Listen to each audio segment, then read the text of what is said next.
सारी औरतों को उनके बच्चे पहले ही मिल चुके थे। जैसे ही वो पहुंची, पूरा काफिला चलने लगा। मगर अब जो मंजर था वो सबको हैरान कर गया। आते वक्त सब लोग हलीमा सादिया की बीमारी और उनके सुस्त गद्दी से परेशान थे, मगर अब वापसी पर हर कोई देख रहा है कि उनकी वही गद्दी इतनी तेज रफ्तार से दौड़ रही है कि काफिले के तेज तर्रार घोड़े भी पीछे छूट गए हैं। हलीमा सादिया के लिए अब जानवर को रोकना मुश्किल हो रहा है, जबकि आते वक्त उसे चलाना मुश्किल था। कभी 2 कदम चलती और फिर थक कर रुक जाती, मगर अब मंजिल पर पहुंचने से पहले ही दौड़ रही है। जनाबे हलीमा यह देखकर हैरान और परेशान कि ये कुछ देर में कैसा मोर्चा पेश आ गया। फिर जब दोपहर का वक्त आया और खाना खाने का वक्त हुआ, तो अगला अजीब मंजर सामने आया। वो ऊंटनी जिसके थन से इतना भी दूध नहीं निकलता था, एक आदमी पेट भर के भी ना पी सके, इतना दूध उस ऊंटनी के थन से निकल रहा था कि पूरे कबीले में सबको पिलाया गया और फिर भी दूध खत्म नहीं हो रहा था।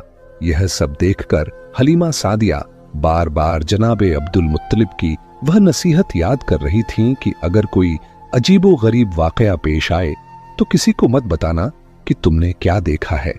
इस बच्चे के दुश्मन बहुत ज्यादा हैं। जनाबे हलीमा अपने जानवर पर सवार चल रही थीं, मगर अब तक खुद यह तय नहीं कर पा रही थीं कि आखिर इन तमाम वाकयात का मतलब क्या है। काफिला थोड़ी ही दूर चला था कि परवरदिगार की तरफ से उन्हें बताया गया कि घबराना नहीं, यह सब मौजज़ात हैं, तुम इस बच्चे को खौफजदा होकर छोड़ मत देना।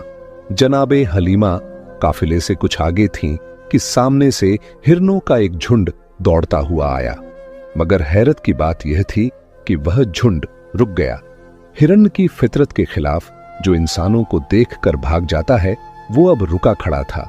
उनमें से एक हिरन ने इंसानी आवाज में कहा, ऐ हलीमा सादिया, जिस बच्चे को लेकर जा रही हो उसकी हिफाजत करना। यह कहकर सारे हिरन गायब हो गए। हलीमा सादिया ने जब हिरन की जबान में इंसानी आवाज सुनी तो चौंक गईं, मगर वही जवाब मिला जो सवाल बहुत देर से उनके जहन में घूम रहा था। यह क्या अजीब अजीब वाकयात पेश आ रहे हैं। थोड़ी दूर और चली तो अचानक एक नूरानी शक्ल वाला बुजुर्ग शख्स एक पहाड़ की गुफा से निकला।